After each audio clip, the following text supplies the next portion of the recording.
Hey everyone, मैं ज्योति आप सभी का अपने इस वीडियो में स्वागत करती हूँ।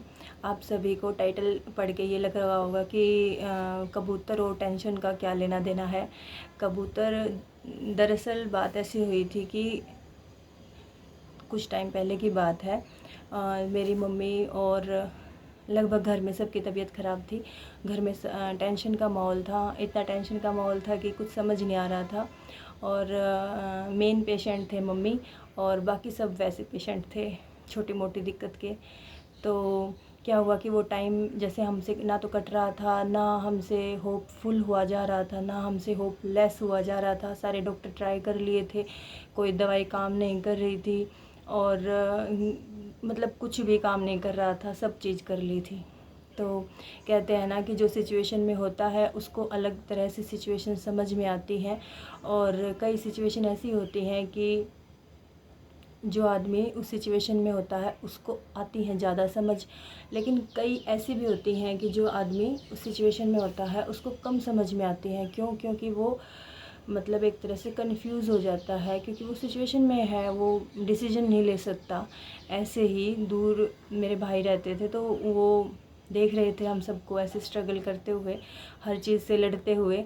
और वो कई बार कहते भी थे वो चीज़, लेकिन जब वो आए घर पे तो वो क्या घर पे आए ना, तो वो एक जोड़ा कबूतर का ले आए, मतलब कबूतर और कबूतरी, ठीक है। तो तो हम सारे इतने फ्रस्ट्रेट थे कि उनको देख के हमारा रोना निकल गया कि ये क्या मतलब क्या सोच के लेके आए हो ऐसे।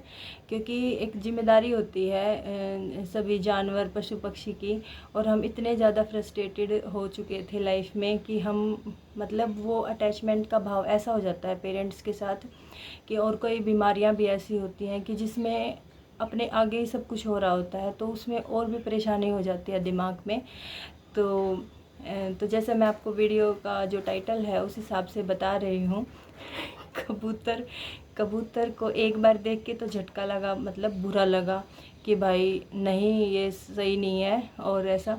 लेकिन उसका एक कारण था पीछे का, वो बता रहा था कि मुझे पहले से ये लगता है कि तुम्हें ना इस चीज़ से हटके कुछ दूसरी चीज़ ट्राई करनी चाहिए, यानी कि तुम्हें बिज़ी रहना चाहिए।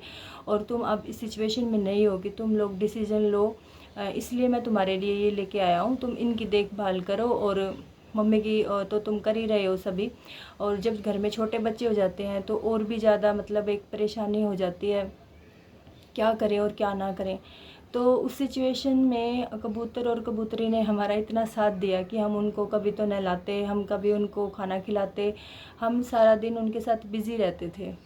और हमारी सिचुएशन निकल गई भगवान के दया से, और हमें डॉक्टर भी मिल गया अच्छे लोगों की वजह से। और भगवान की सारी कृपा हुई हमारे ऊपर कि हमें डॉक्टर मिल गया और मेरी मम्मी को दवाई लग भी गई। लेकिन जो ये कहानी है इसके पीछे कहने का उद्देश्य ये है कि जो समय होता है ना, वो समय काटना ज़रूरी होता है। कई बारी ये नहीं ज़रूरी होता कि हम अभी क्या करें, अभी ठीक क्यों नहीं हो रहे, अभी ये क्यों नहीं हो रहा, अभी ये क्यों नहीं हो रहा। वो मतलब वो हमारा तो तरीका ये था कि जो मैं आपको हंसी मजाक में बता रही हूँ कि कबूतर कबूतरी वाला, लेकिन सबका कबूतर कबूतरी वाला नहीं होता, कोई और भी काम हो सकता है। जैसे अपने आप को थोड़ा सा बिज़ी करो, ज़्यादा सिचुएशन के साथ अटैच मत हो। अगर कोई भी इसी ऐसी सिचुएशन में फंसा हुआ है या फिर कोई भी परेशानी है किसी को, तो ये तरीका सबसे अच्छा काम करेगा। तो प्लीज़ आप लोगों के घर में या किसी के भी घर में ऐसी सिचुएशन है तो प्लीज़ अपने आप को थोड़ा बिज़ी रखो।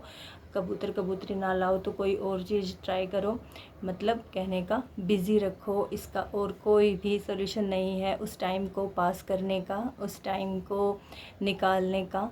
तो ऐसे ही हम छोटे छोटे वीडियो में मिलते रहेंगे। तब तक के लिए बाय बाय। मुझे यहाँ तक सुनने के लिए बहुत बहुत थैंक यू।